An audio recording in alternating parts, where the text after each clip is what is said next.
गौरतिसे नमः। हे कृष्ण करुणा सिंधु दीनबंधो जगत्पते गोपेश गोपिका कांत राधा कांत नमस्तुते। तप्त कांचन गौरांगी राधे वृंदावनेश्वरी वृषभानुसुते देवी प्रणमामि हरिप्रिये। जय श्री कृष्ण चैतन्य प्रभु नित्यानंद श्री अद्वैत गदाधर शिवासादि गौरभक्तवृंद। हरे कृष्णा कृष्णा कृष्णा हरे हरे, हरे राम राम राम हरे हरे। हरे कृष्णा कृष्णा कृष्णा हरे हरे, हरे राम राम राम हरे हरे। हरे कृष्णा कृष्णा कृष्णा हरे हरे, हरे राम राम राम हरे हरे। ओम नमो भगवते वासुदेवाय।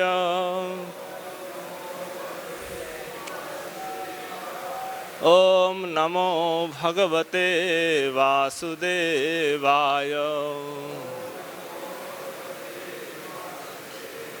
ओम नमो भगवते वासुदेवाय।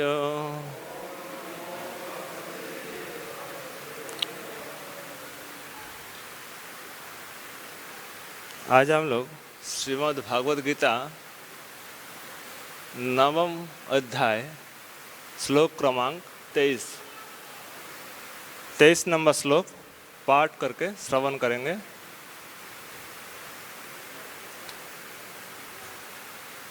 जेऽपि अन्य देवता भक्ता जजन्ते श्रद्धयान्विता ते अपि मामेव कौन्तेय जजन्ति अविधिपूर्वकम्। जेऽपि अन्य देवता भक्ता जजन्ते श्रद्धयान्विता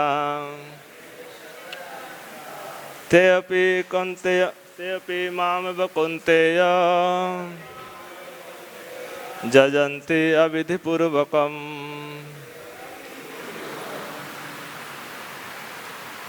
जेऽपि अन्य देवता भक्ता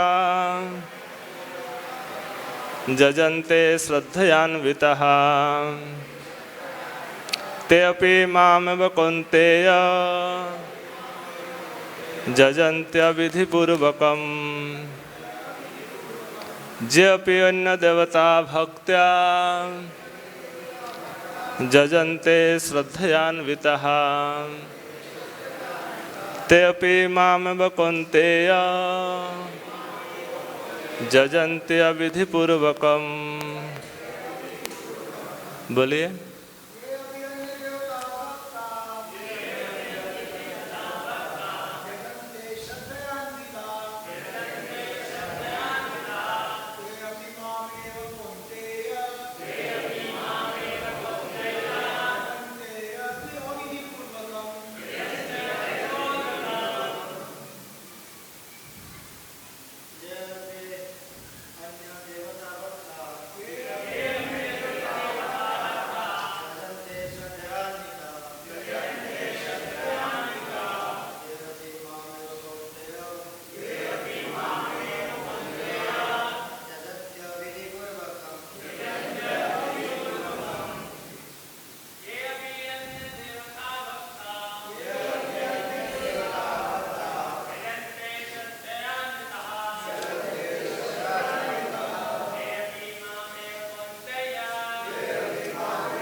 जेऽपि अन्य देवता भक्ता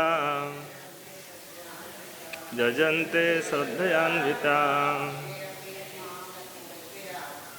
ते मां कौन्तेय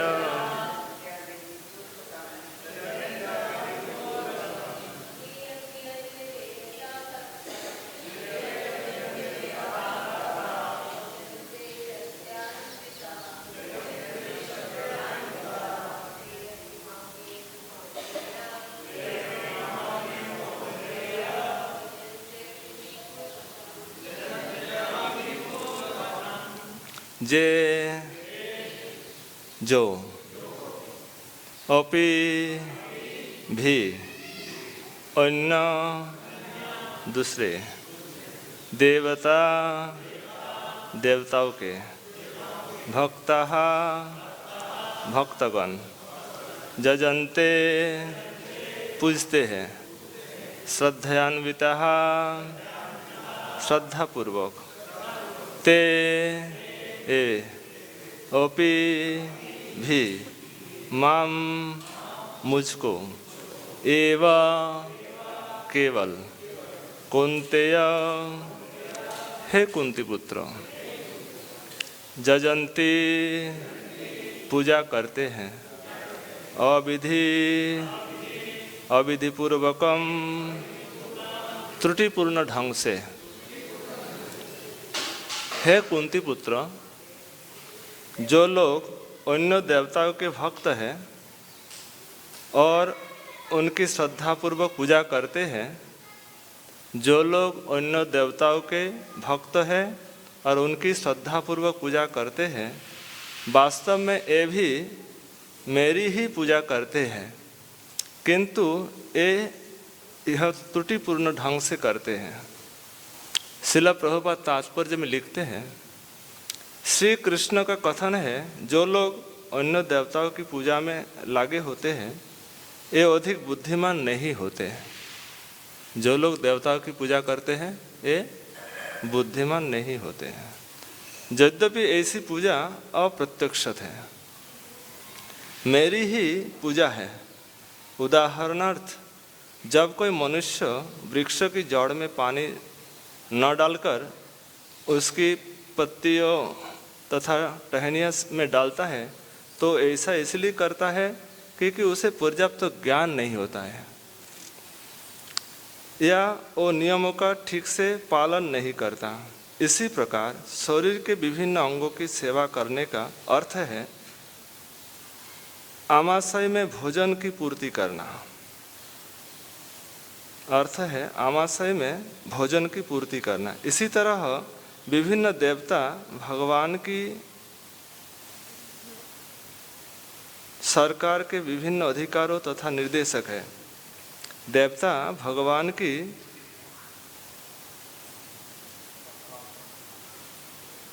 सरकार के विभिन्न अधिकारी तथा निर्देशक है। मनुष्य को अधिकारियों या निर्देशकों द्वारा नहीं अपितु सरकार द्वारा निर्मित नियमों का पालन करना होता है। मनुष्य को अधिकारियों या निर्देशकों द्वारा नहीं अपितु सरकार द्वारा निर्मित नियमों का पालन करना होता है। इसी प्रकार हर एक को परमेश्वर की ही पूजा करनी होती है। इससे भगवान के सारे अधिकारी तथा निर्देशक स्वतः प्रसन्न होंगे। अधिकारी तथा निर्देशक तो सरकार के प्रतिनिधि होते हैं, अतः इन्हें घूस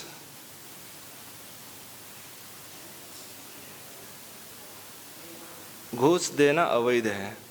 यहाँ पर इसी को अविधि पूर्वकम कहा गया है। दूसरे शब्दों में कृष्ण अन्य देवताओं की व्यर्थ पूजा का समर्थन नहीं करते। यही श्रील प्रभुपाद जी के तात्पर्य समाप्त। श्रीमद् भागवत गीता एक सिद्धांत शैली ग्रंथ है और श्रीमद् भागवत जो है ये संवाद शैली है। श्रीमद् भागवत गीता में ये भगवान की अपनी मुखनिसृत वाणी है और मनुष्य के लिए एक गाइड बुक्स है। कैसे जीवन को निर्वाह करना है, एक गाइडलाइन है।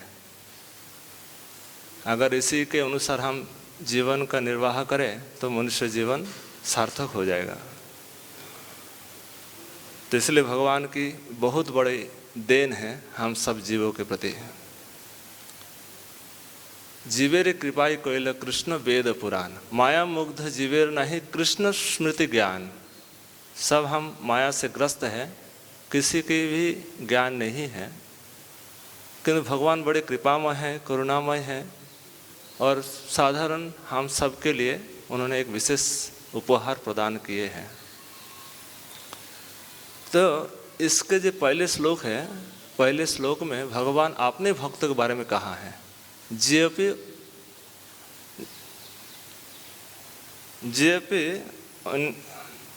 पहले श्लोक है अनन्य चिंतनतमम जेजना पर्युपासते। अनन्य भाव से जो मेरी उपासना करते हैं, जो मेरा भक्त अनन्य भाव से एकमात्र मेरी ही प्रसन्नता, मेरे सुख के लिए ही उपासना करते हैं। अनन्य चिंतनतमम जेजना पर्युपासते तेषां नित्याभियुक्तानां योगक्षेमं वहाम्यहम्। तेषां नित्याभियुक्तानां योगक्षेमं वहाम्यहम्। मैं उसी भक्त का, उस भक्त का योग जो नहीं है वो प्रदान करता हूँ, जो प्राप्त नहीं है उसको प्राप्त कराता हूँ, और जो है उसका मैं संरक्षण करता हूँ। अनन्य चिंतनतमम जेजना पर्युपासते तेषां नित्याभियुक्तानां योगक्षेमं वहाम्यहम्। ये बहुत सुंदर, अरे नवम अध्याय जो है एक गुह्यतम ज्ञान है, भक्ति की चरम पूर्ण भक्ति की वर्णन है। भक्ति किसको कहते हैं? अन्नाभिलाषिता शून्यम ज्ञान कर्मादि अनावृतम। ये है तटस्थ लक्षण। अन्नाभिलाषिता शून्य होना चाहिए और ज्ञान कर्म से अनावृत होना चाहिए। और स्वरूप लक्षण क्या है? स्वरूप लक्षण है कृष्ण की प्रीति। अन्नाभिलाषिता शून्यम ज्ञान कर्मादि अनावृतम अनुकूल्येन कृष्णानुशीलनम। अनुकूल भाव से कृष्ण की सेवा, अनुकूल भाव से, वैर भाव से नहीं। उसको रूप गोस्वामी कहते कि ये उत्तमा भक्ति है। तो यहाँ जो नवम अध्याय है, ये नवम अध्याय में शुद्ध भक्ति की वर्णन, शुद्ध भक्ति का चर्चा हुई है। तो अनन्य चिंतनतमम जेजना पर्युपासते तेषां नित्याभियुक्तानां योगक्षेमं वहाम्यहम्। भगवान अपने भक्त के बारे में कहने के बाद जो अन्य देवी देवताओं की उपासना करते हैं उसके बारे में इस श्लोक में कह रहे हैं। जे भी अन्य देवता भक्त, जो अन्य देवताओं की उपासना करते हैं ये मेरी ही उपासना करते हैं, किंतु अविधि पूर्वक भाव से, विधि पूर्वक नहीं है। अविधि और विधि मतलब क्या है? ये बड़ी अच्छा से, विधि मतलब भगवान की उपासना। भगवान की उपासना करने का मतलब जो संसार के जो आवागमन है ये बंद हो जाए और भगवान को प्राप्त हो जाए, ये है भाव।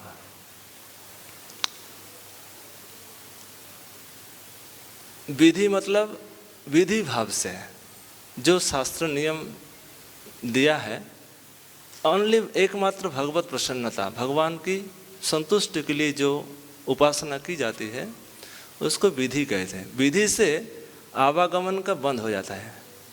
हमारे जो संसार में आना जाना है ये बंद हो जाता है, और दूसरा नंबर भगवत साक्षात्कार हो जाता है विधि से करने से। और अविधि से करने से क्या होता है? अविधि पूर्वक करने से ये आवागमन बंद नहीं होता है, क्योंकि देवता अनित्य है, उसका फल भी अनित्य है। उसका देवता अनित्य है, देवता नित्य नहीं है। तेतं भुक्त स्वर्गलोकम विशालम छिने पुण्य मर्तलोकम विशंति। ये सब जैसे पुण्य क्षय हो जाएगा, छीन हो जाएगा, ये सब यहाँ आना पड़ेगा। किंतु इसलिए कहा गया है ये सब अनित्य है, ये नित्य नहीं है। इनके द्वारा दिया हुआ जो फल भी है वो भी अनित्य है। इसलिए भक्तजन देवताओं की उपासना नहीं करते। सप्तम अध्याय में 2-3 श्लोक है कि भागवत गीता 4th अध्याय में एक श्लोक है, कांक्षन्तम कर्मणाम सिद्धि जजन्ते, जो कामना के लेकर जो देवताओं की उपासना करते हैं, कांक्षन्तम कर्मणाम सिद्धि में जजन्ती,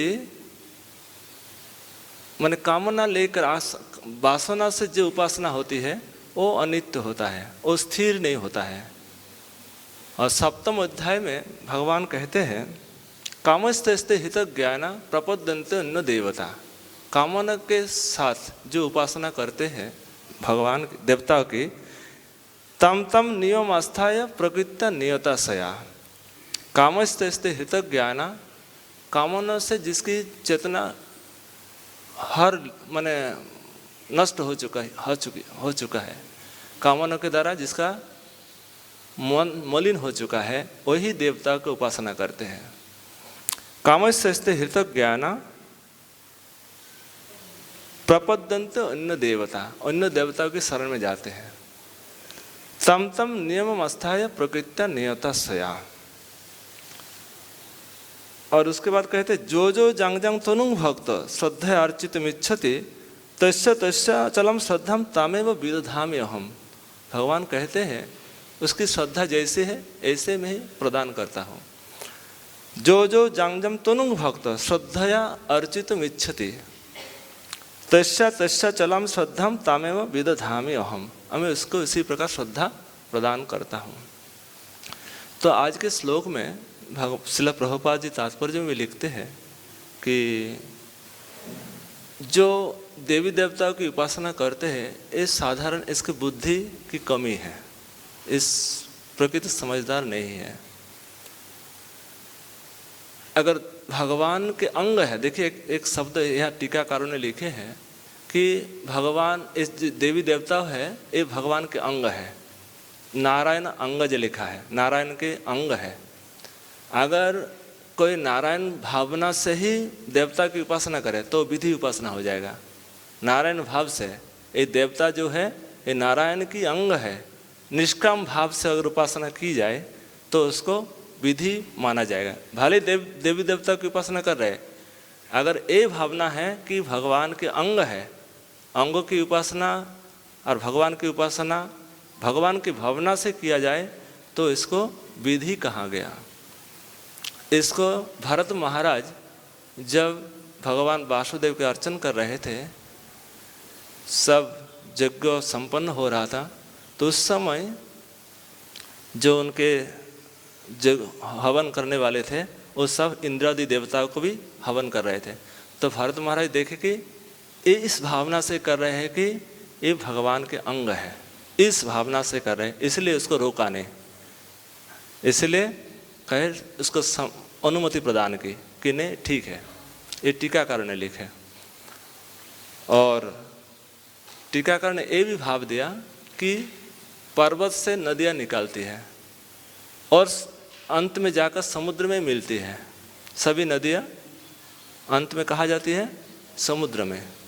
इसी प्रकार सभी देव देवी भगवान से आता है और सब जाके भगवान से मिल जाएंगे, तो इसमें देवी देवता की उपासना करने में क्या हर्ज है, क्या नुकसान है। तो इसे कहते हैं कि इसके जो मार्ग है, मार्ग जाता है, न कि जो पर्वत है वो जाता है। वहाँ लिखे हैं ये जो मार्ग है, नदियाँ मिलती है, पर्वत नहीं मिलती है।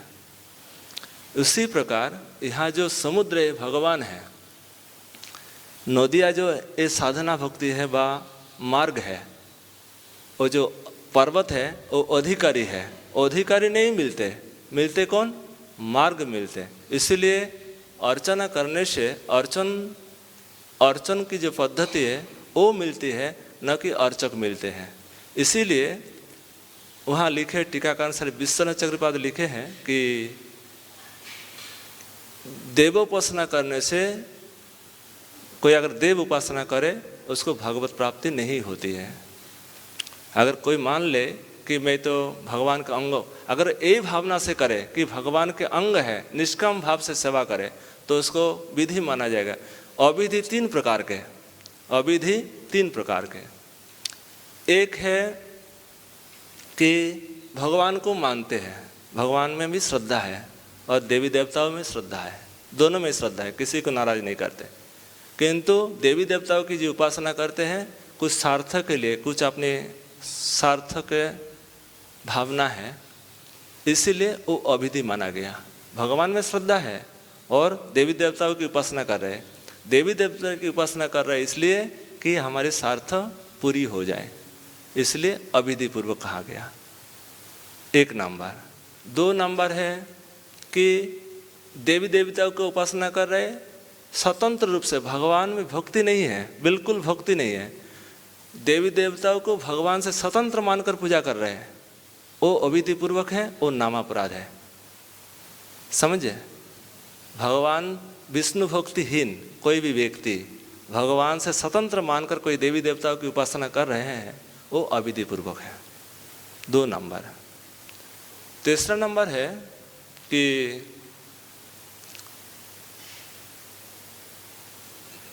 भगवान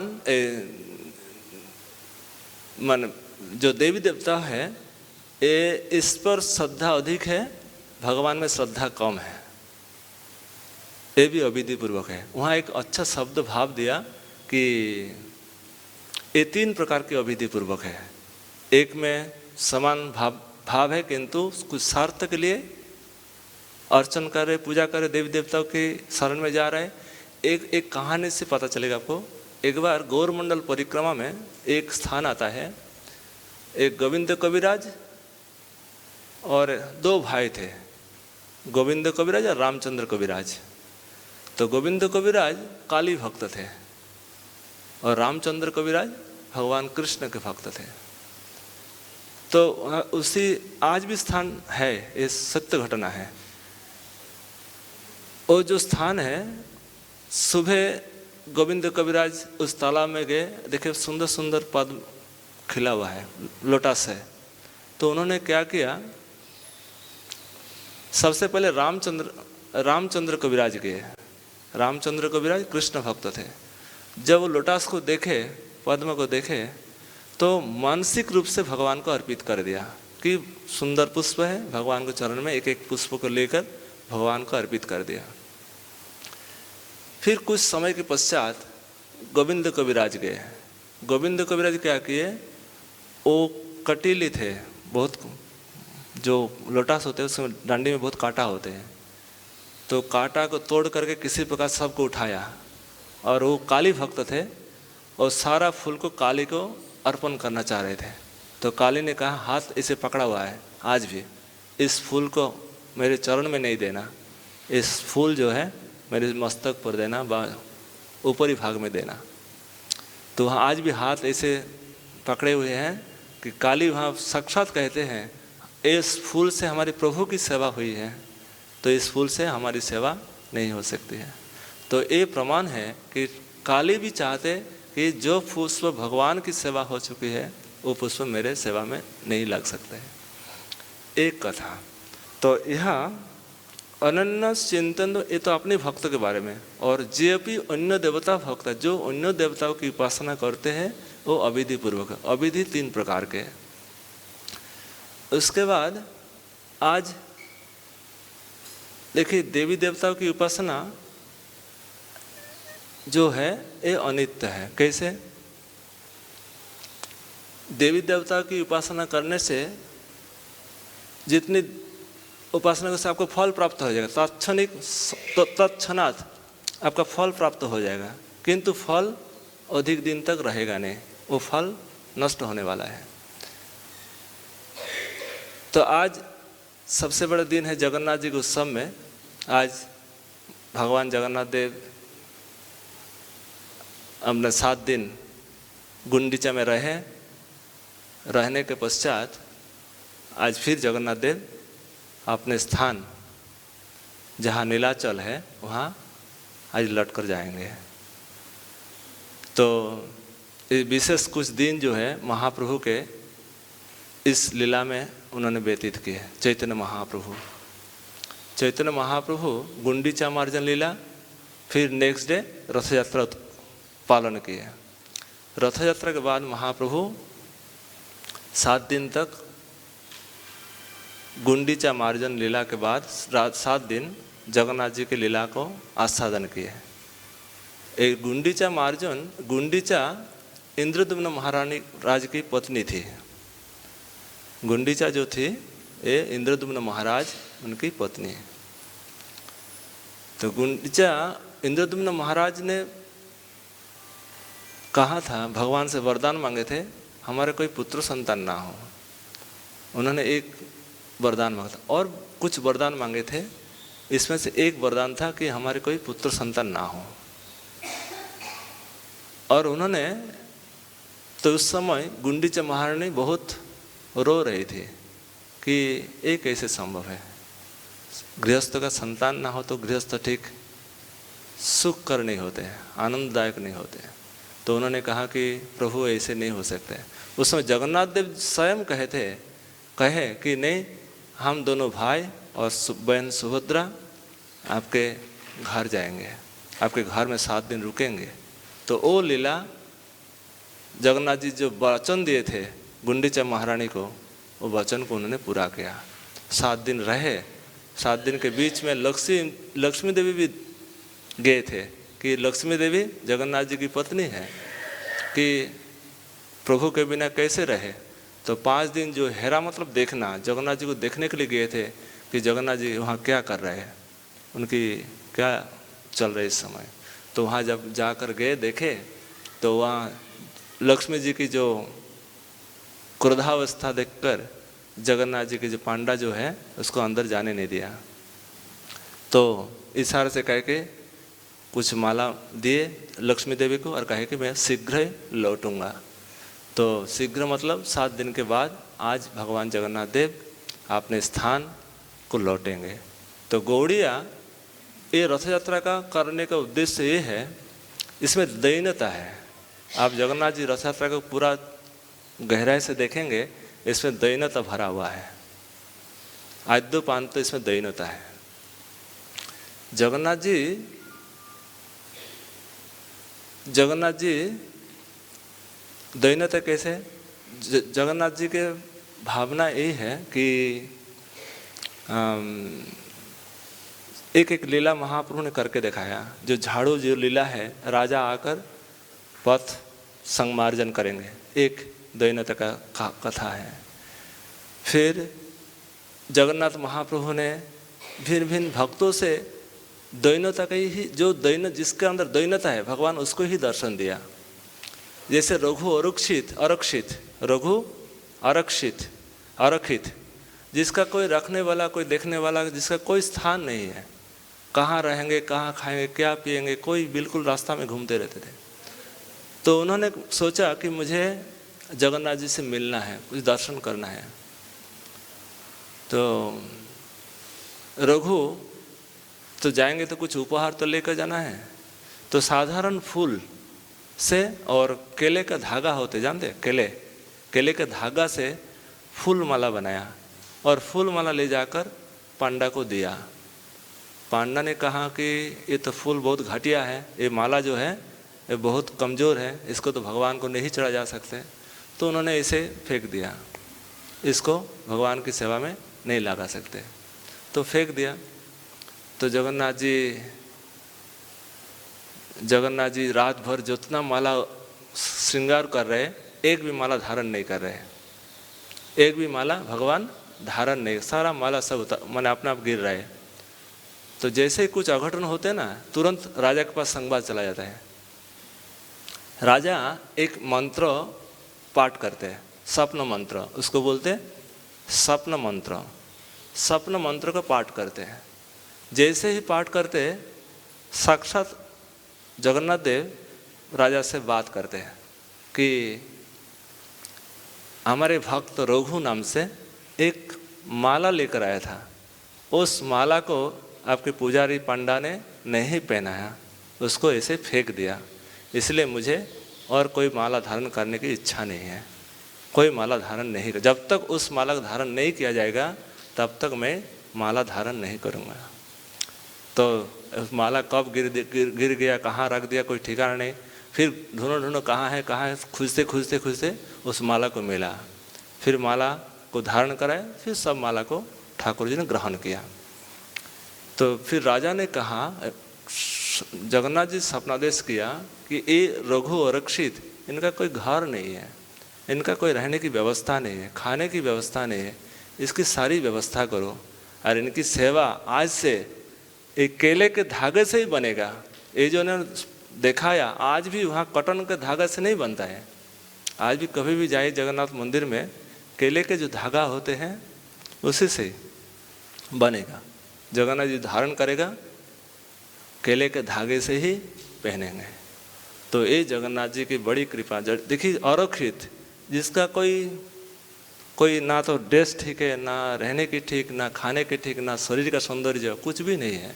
भगवान एक साधारण भक्त की माने प्रेम को स्वीकार करते। भगवान प्रेम के भुखारी है, भोग के भुखारी नहीं है, मतलब भूख में नहीं है। तो जितना जितना दैन्यता है, भगवान उसी दैन्यता के स्वीकार करते हैं। भक्ति महारणे के वाहन जो है वो दैन्यता है। चैतन्य चरितामृत में एक श्लोक आता है कि यही प्रेम, हाँ, प्यार इस प्रकार है कि जिसमें दैन्यता है, जिसमें उसी का ही मुझे अच्छा लगता है। चैतन्य चरितामृत इस प्यार का यही भाव है कि जिसमें दैन्यता है वही मुझे अच्छा लगता है। तो इस प्रकार से एक भक्त था तालिशा महापात्र। एक भक्त का नाम था तालिशा महापात्र। तालिशा महापात्र पुजारी थे, जगन्नाथ जी के पुजारी थे। तो जगन्नाथ जी पूजा करते थे, बहुत भाव से पूजा करते थे। और राजा जब आते तो पुजारी राजा को एक माला प्रदान करते हैं कि राजा आए, राजा को एक माला दी जाए। ये नियम था। कोई विशेष व्यक्ति आए तो उसको जगन्नाथ जी के उपहार रूप से माला प्रदान करते हैं। तो एक दिन राजा आए दर्शन के लिए। उस समय राजा के जगन्नाथ जी के गले में माला नहीं था, तो पुजारी के गले में माला था। पुजारी ने क्या किया, वो माला ने ठाकुर जी को अर्पण कर दिया, जगन्नाथ जी को पहना दिया। जब राजा आया, राजा देखे जगन्नाथ जी माला पहने हैं, और जब राजा जाने लगे तो ठाकुर जी की माला राजा को पहना दिया। जब पहना दिया, जब राजा घर में जाकर देखे कि जो माला है, माला के अंदर एक बाल है, तो राजा को बहुत गुस्सा आया कि आज सेवा में कुछ गड़बड़ी हो रही है। माला में बाल नहीं होना चाहिए, ये अपराध है कि बाल जो है इसको शुभ माना नहीं गया। तो इसमें बाल है तो ये ठीक से सेवा नहीं हो रही है। तो राजा पुजारी को बुलाया कि ये माला में बाल कैसे आ गया। तो पुजारी ने कहा कि हे राजन, जगन्नाथ जी के जो सिर है उसमें आजकल बाल है, हाँ, वो भगवान के सिर में बाल है। तो राजा ने कहा कि ये तो बहुत बड़ा ढोंगी है, ये तो बहुत अपराधी है, इसको दंड देना चाहिए। तो दंड क्या, अगर नहीं दिखा सकते बाल तो आपको 7 दिन में सिर काट दिया जाएगा। तो बहुत बड़ा मन शास्ति है। तो पुजारी ने डर गया, तालिशा महापात्र, कि क्या किया जाए। फिर जगन्नाथ जी से आकर रोने लगे कि प्रभु आप मुझे इस संकट से बचाए। मैं तो राजा के हाथ से नहीं मरेंगे तो आपने खुद जो विष है, एक विष पीकर मर जाऊंगा, फिर भी राजा के हाथ से मरूंगा नहीं।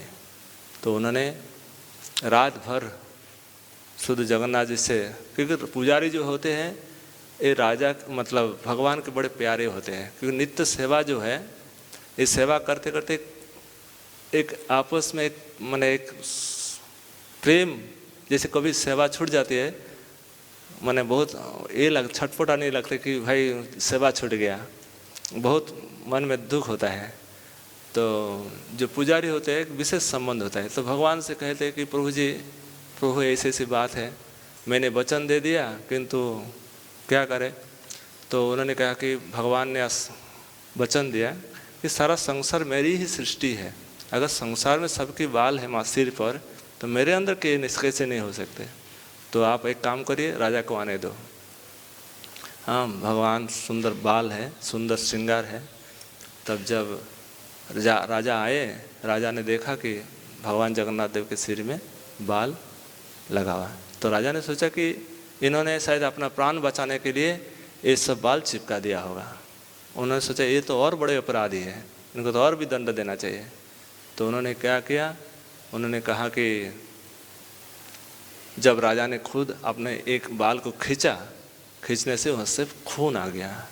जब खून आ गया तो राजा ने कहा कि ये तो मैंने बहुत बड़ी गलती कर दी, ये तो ठाकुर जी साक्षात जगन्नाथ देव है। तो राजा ने कहा, भगवान जगन्नाथ देव सपनादेश किया कि तालिशा महापात्र हमारे परम भक्त हैं, हमारे अंग सेवक है, इनको रहने की व्यवस्था, खाने की व्यवस्था, इनकी परंपरा हमारी ही सेवा करेंगे। आज भी उनकी घर, उनका जो रघु अरुक्षित के घर आज भी विद्यमान है पुरी में। तो जगन्नाथ जी के जो प्यारे होते हैं, एक भक्त और थे, देखिए उनका नाम था, वो जगन्नाथ जी के अंगों का सेवक थे, अंग सेवा करते थे, पुजारी थे। तो कुछ कारणवश दूषित संग के कारण उन्होंने पूजा करना छोड़ दिया और गलत संग में चला गया। उन्होंने कहा कि मैं इस संग को छोड़ नहीं सकते। हाँ, पूजा को छोड़ दिया और गलत संग में चला गया। जब चला गया, एक तो भाव तो है, बहुत दिन सेवा किए।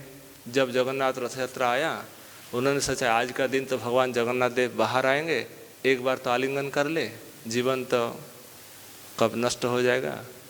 तो उन्होंने एक वेश्या का संग छोड़कर उन्होंने दौड़कर आए कि मुझे जगन्नाथ जी को आलिंगन करना है। जब आलिंगन करने के लिए गए तो जो वहाँ के जो पुजारी थे उसको जानते थे ये दुष्ट चरित्र के हैं, तो उसको वहाँ से भगा दिया, उसको वहाँ से रथ से निकाल दिया, उतार दिया, नहीं आप जगन्नाथ जी को आलिंगन नहीं कर सकते। तो उन्होंने बहुत रोते हुए वो समुद्र किनार में चले गए। समुद्र किनार में जाकर रेती का रथ बनाकर वहाँ खींचने लगे। वहीं से रथ चलना शुरू हो गया, इधर का रथ बंद हो गया।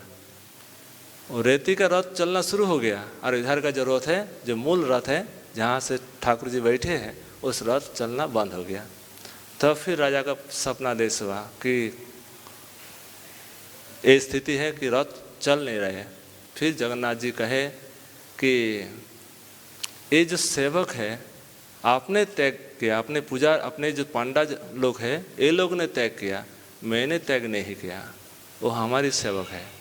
उसको जाओ पालकी करके, मैंने पालकी में बैठा करके उसको लेकर आओ और हमारी सेवा में नियुक्त करो।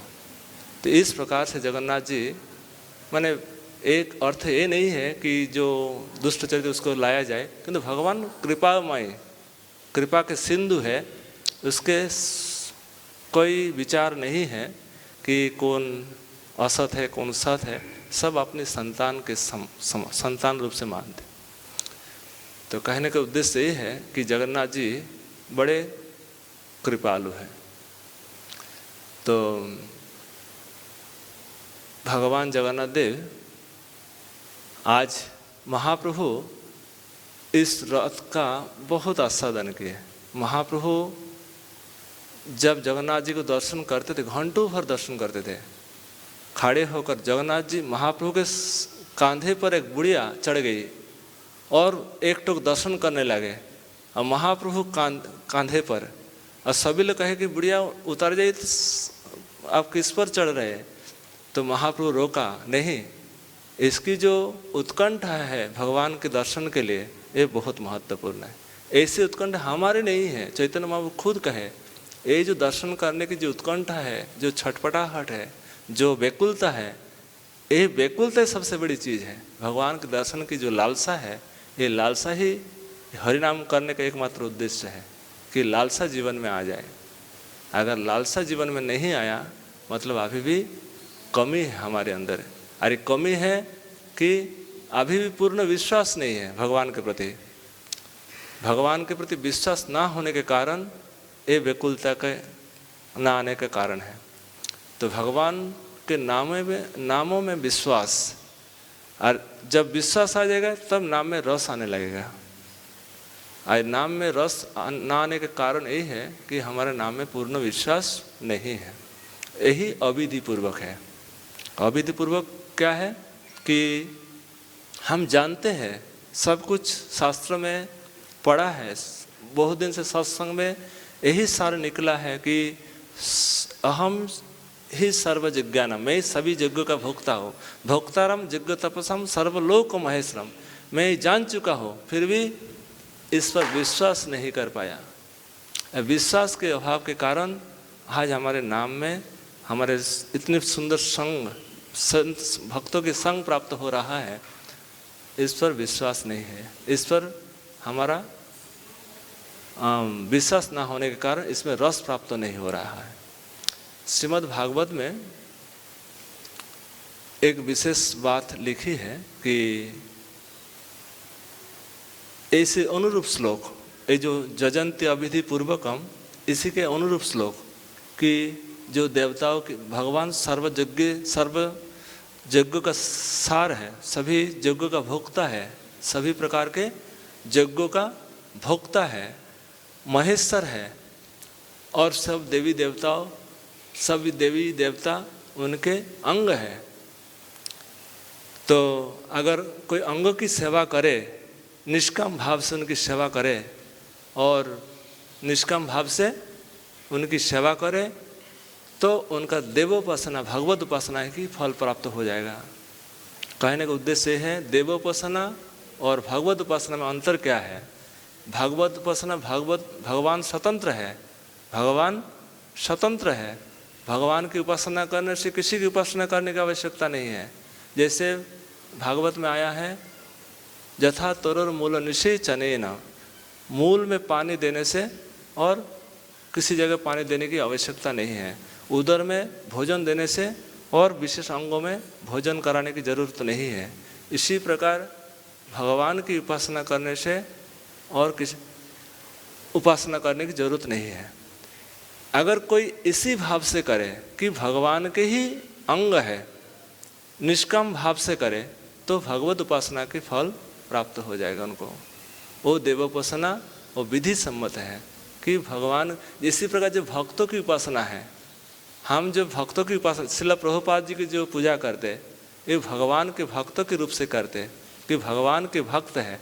अगर प्रभुपाद जी के स्वतंत्र रूप से पूजा करेंगे तो ये अविधि पूर्वक हो जाएगा। हम पूजा करते क्यों कि भगवान के परम भक्त है, भक्तों के भाव से पूजा करते, इसीलिए ये महान है, ये सर्वश्रेष्ठ है, यही विधि है। हम किसी की भी उपासना कर सकते। जेपि अन्य देवता भक्ता जजन्ते श्रद्धयान्विता तेपि मामेव कौन्तेय जजन्ति, मुझे ही भजन करते हैं, किंतु ये अविधि पूर्वक है। अविधि पूर्वक मतलब इसमें आना जाना रहेगा। ये जो जन्म मरण चक्र जो है, पुनरपि जननम पुनरपि मरणम पुनरपि जननी जठरे शयनम, ये बार बार आना जाना रहेगा। अगर कोई विधि पूर्वक करे तो आना जाना बंद हो जाएगा और मुझे प्राप्ति हो जाएगी। तो गीता की आज विशेष शब्दों श्रील प्रभुपाद जी ने लिखे हैं कि जो मूल को नहीं जानते, जो टहनियाँ और जो पत्तियाँ हैं इसमें विश्वास रखते हैं, ये जो विश्वास है एक अज्ञता के कारण है। ये पूर्ण ज्ञान इसमें नहीं है। पूर्ण ज्ञान वही है, पूर्ण ज्ञानवान वही है जो भगवान की उपासना करते हैं। आज जगन्नाथ देव जी की आखिरी दिन है, आज प्रभु अभी भी रात में विराजमान है। तो उनका अष्टकम, उन्होंने अष्टकम में क्या क्या लिखे हैं, एक दो श्लोक उसका स्मरण करते हैं। पूरा तो नहीं हो पाएगा। इसमें टीका में बहुत कुछ लिखे हैं। वही जो श्लोक है इसमें बहुत तीनों चारों टीका जो है, बलदेव विद्याभूषण, विष्णु चक्रपाद, श्रीधर स्वामी ने बहुत अच्छा भाव दिए हैं। उन्होंने अविधि के 3 प्रकार से भाव दिए। अविधि पूर्वक किसको कहते हैं? कदाचित् कालिंदी तट विपिन कदाचित् कालिंदी तट विपिन संगीत मुदाभिरी नारी बदन कमलास्वाद मधुप रमा शंभु मरपति गणेशार्चित पदो जगन्नाथ स्वामी नयन पथगामी भवतु में। जगन्नाथ स्वामी को सभी ने अर्चना करते हैं। शंभु, रमा, अमरपति सभी देवतागण भगवान जगन्नाथ जी की उपासना करते हैं। ऐसे जगन्नाथ जी कब मुझे दर्शन देंगे? कदाचित कालिंदी तट विपिन संगीत, यह प्रिंट नहीं है। मुदा भीर नारी बदन कमलास्वाद मधुप। कालिंदी तट वृंदावन के स्मरण कर रहे हैं कि जगन्नाथ जी वृंदावन के ये माधुर्य के विग्रह है। ये जो प्रेम विगलित विग्रह है, जगन्नाथ जी विग्रह जो है ये प्रेम से पिघला हुआ है। जब भगवान जगन्नाथ जी कथा सुन रहे हैं, माने भगवान कृष्ण अपने बचपन की कथा सुन रहे हैं, तो उस समय उनका कथा सुनते सुनते उनका प्रेम विकार आ गया। और जैसे प्रेम विकार आ गया तो उनका अंग सब अंदर प्रवेश कर रहे हैं। पैर जो है अंदर चला गया, हाथ चला गया, आँख जो है ये बड़ा बड़ा हो गया। ये अश्वशक्ति विकार का लक्षण है। जब ऐसे किसी का प्रेम विकार आता है, जैसे महाप्रभु जब प्रेम विकार आता था, हाथ सब खुल जाता था। ये जो जॉइंट है, ये जॉइंट सब खुल जाते हैं। महाप्रभु जहाँ आप कभी जाएंगे अललनाथ, महाप्रभु जहाँ शयन करते हैं वो पाथर पिघल गया। जहाँ महाप्रभु खड़े होकर दर्शन करते थे जगन्नाथ जी को, आज भी वहाँ स्थान माने चिन्ह है। जहाँ महाप्रभु जिस पत्थर पर खड़े होते थे वो भी आज पिघला हुआ है। तो इसी प्रकार ये प्रेम की तनु है। प्रेम जहाँ होंगे वो तो सबको पिघला करके रहेंगे। उसका जो दर्शन भी कर लेंगे वो भी उसका हृदय में भी, उसका आँखों में आंसू आने लगेगा। एक बार चैतन्य महाप्रभु जा रहे थे, चैतन्य महाप्रभु रास्ते में जा रहे थे, तो जाते जाते महाप्रभु सबसे एक ही भाव है, सबसे हरिनाम कराते। महाप्रभु को यही इच्छा कि सभी लोग हरिनाम करें। तो एक धोबी थे, तो धोबी को कहे कि धोबी हरि बोल।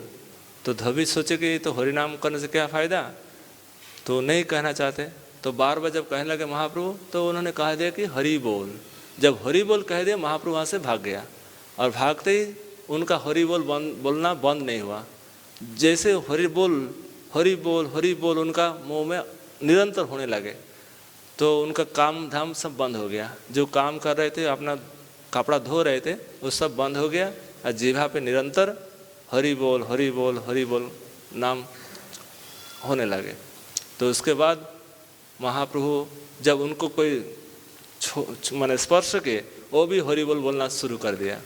फिर उसका भी जो ये छुआचे रोग है, अगर प्रेम रोग किसी का आ गया, उसको जो भी छू देंगे, उसका स्पर्श कर लेंगे, उसका भी वो गुण आ जाएगा। तो महाप्रभु का कोई भी दर्शन कर लेते तो उसका भी प्रेम विकार आ जाते। तो कदाचित कालिंदी तट, ये जमुना पुलिन पर महाप्रभु जब ये लीला का स्मरण, रूप गोस्वामी पाद ने एक बहुत सुंदर श्लोक लिखे कि जब माने भगवान कृष्ण आए, कहाँ महाप्रभु आए कुरुक्षेत्र में। भगवान कृष्ण कुरुक्षेत्र स्नान करने के लिए आए थे। जब आने के पश्चात महाप्रभु भगवान कृष्ण सब गोपियाँ मिलने के लिए गए थे कि भगवान कृष्ण को कुरुक्षेत्र से यहाँ वृंदावन लाएंगे।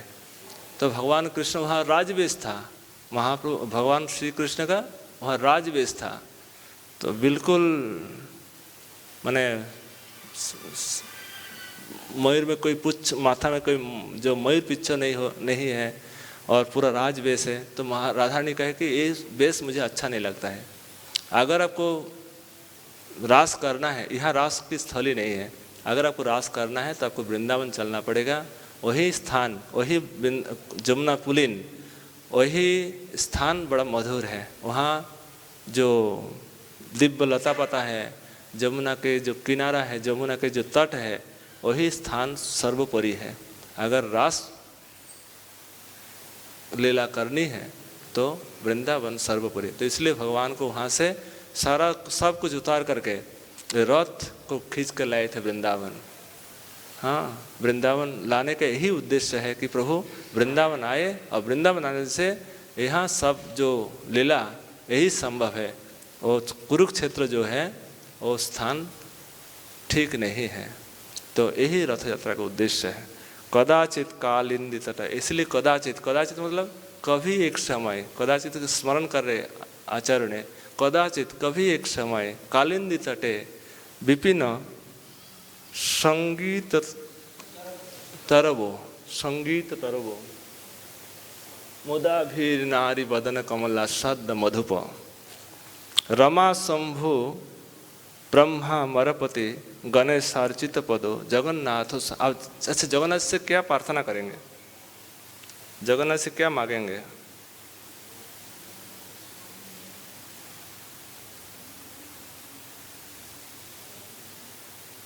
जगन्नाथ जी से मांगे, न वै जाचे राज्यम न च कनक मानेक वैभवम न जाचे हम रमा सकल जल कामं वरवधुम सदा काले काले प्रमथपति न गीत चरितो जगन्नाथ स्वामी नयन पथगामी भवतु मे।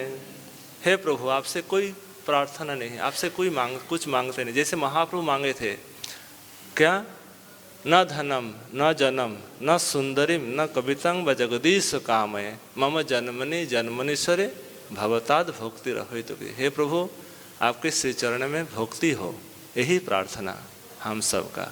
आज जगन्नाथ जी रथ में विराजमान है, हम सबका यही प्रार्थना है कि मुझे इस भौतिक जो नश्वर वस्तु, नश्वर चीज़ है, जो छीन होने वाले हैं, जो नष्ट होने वाले हैं, जो अविधि पूर्वक है, उसको मुझे मुझे नहीं चाहिए। मुझे क्या चाहिए? आपके श्री चरणों में अहेतु की भक्ति, जो कभी छीन होने वाला नहीं है, नष्ट होने वाला नहीं है। हाँ, और ब्रजवास निरंतर प्राप्त होता रहे। तो यही जगन्नाथ जी से प्रार्थना। न वै जाचे राज्यम न च कनक मानेक विभवम न जाचे हम रमम सकल जन रमम वरवधुम सदा काले काले प्रमथपति ना गीत चरितो जगन्नाथ स्वामी नयन पथगामी भवतु मे। हे प्रभु, हे जगन्नाथ, हम हमारी आँखों में विराजमान रहे, आँखों में भासते रहे। यही तो जीवन की सिद्धि है, यही जीवन की साधना है कि प्रभु आँख से कभी ओझल ना हो जाए, आँख से कभी दूर ना चले जाए, निरंतर आँखों में भासते रहे। ये प्रेम से परिपूरित है, प्रेम से बिल्कुल लबालब भरा है। जगन्नाथ जी के जो तनु है, ये माधुर्य के विग्रह है। औदार्य, ऐश्वर्य, माधुर्य जो है, तीनों का मिश्रण है जगन्नाथ जी। और महाप्रभु कहा जाता है कि जगन्नाथ जी है राधा विरह विधुरा, कृष्ण राधा विरह विधुरा जगन्नाथ, राधा विरह विधुरा जगन्नाथ, और कृष्ण विरह विधुरा गौरांग महाप्रभु। कृष्ण विरह विधुरा, कृष्ण के लिए महाप्रभु रो रहे हैं, कृष्ण के लिए जो प्रभु रो रहे वो है गौरांग महाप्रभु। कृष्ण विरह विधुरा है गौरांग के रूप, कृष्ण के लिए रो रहे, कहाँ कृष्ण, कहाँ कृष्ण, कहाँ कृष्ण, ये है गौरांग स्वरूप। राधा के लिए जो रो रहे वो है जगन्नाथ स्वरूप। राधा के लिए आज प्राण मन रखना भारी पड़ रहा है कि कहाँ राधा, हे राधे, हे ललिते, हे विशाखे, कहाँ है, कब कैसे दर्शन करे।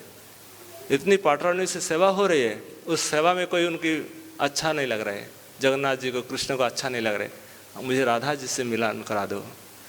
फिर उसी समय रथ का व्यवस्था करेंगे, नहीं तो प्राण छूट जाएगा।